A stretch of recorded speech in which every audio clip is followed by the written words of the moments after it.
Right, so this is our SmartMarket platform. It's basically when you log in, you have this project structures, similar to if you use Google Drive, you have different Excel sheets or different docs going on. We have the same concept of different projects. So for different use cases, you can create different projects. I'll dive into the demo project that I've built. This is just how the platform looks when you initially create a new project. On the left panel, we have the project, we have layers. Layers are basically data sets. Data sets, primarily, there are two types of data sets.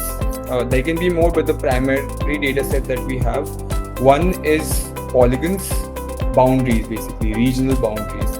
So whenever we do a new site selection exercise or expansion exercise, it starts at maybe a macro level. First, we might want to identify what are the towns or cities that I want to expand in. Once we identify the cities, we go a bit more granular and say what are the postal codes that I want to expand in. And then we keep going deeper into localities, and from localities, we go to the pinpoint location. So to make those decisions, we have boundaries. And then how I was talking earlier, we have these regional boundaries. On top of that, we also have point of interest.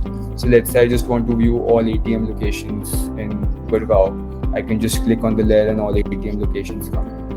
Here also we have multiple different ways to visualize it. So one is just a basic icon, but if I want to have a heat map, I can also have a heat map here.